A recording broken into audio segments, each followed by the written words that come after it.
जैसा वटि मौजूद आहे अर्डो उतराती जो शागिर्द अडो उतराती। दोस्तों इहो न ॾिसो त ही छा आहे, बल्कि इहो ॿुधो त ही चवे छा थो। हा साईं अडा साहब हक़ मौजूद जी हसन साईं ॿुधो त सही।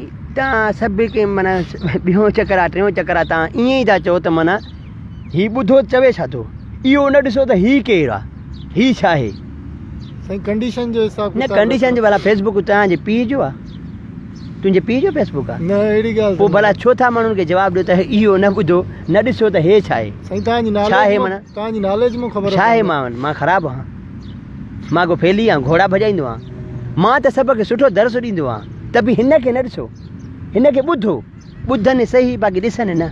हीअं लपाट हणाए त ॿुध सुञाणे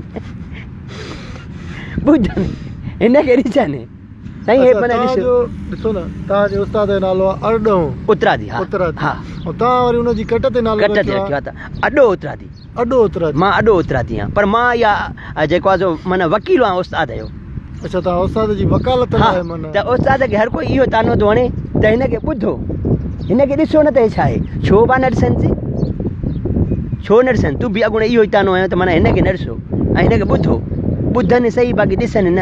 तव्हांजे माना तव्हां पैकेज कराए ॾींदा आहियो त मां भरींदो आहियां, विदा रखंदो आहियां। तव्हां मूंखे खाराईंदा पीआरींदा आहियो, ॿिया शर्म कयो, कुझु शर्म कयो, कुझु हया कयो। माण्हुनि खे सुठे दर्स ॾियण वारो त माण्हुनि खे चओ त हिन खे अॻिते कयो त अॻिते कनि न। तव्हांजो हिकिड़ो वकालत जो सिस्टम। मां वकील आहियां उस्ताद, मां अडो उतरादी। उस्ताद जा अडा आहियो। मां अडो आहियां उस्ताद जो।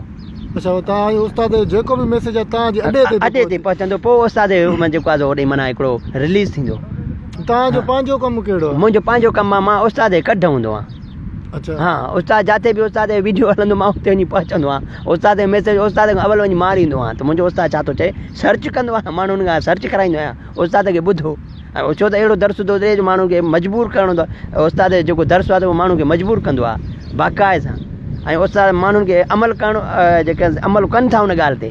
ऐं तव्हां चई उस्ताद खे ॿुधो न, ॿीहर ॾिसो न, ॿुधो, ॿुधनि त माना उहो सुठो दॻदो ॾियां न। बाक़ी जेके ॾिसनि न, छो त मां ग़रीब आहियां, उस्ताद ग़रीब आहे उन करे न।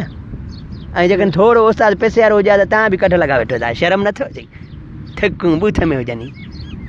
पेज खे लाइक कयो दोस्तो, पेज खे लाइक कयो, यूट्यूब खे सब्सक्राइब कयो ऐं कमेंट्स ॾियो, मूंसां प्यारु कयो, मां बि तव्हां सां प्यारु कयां।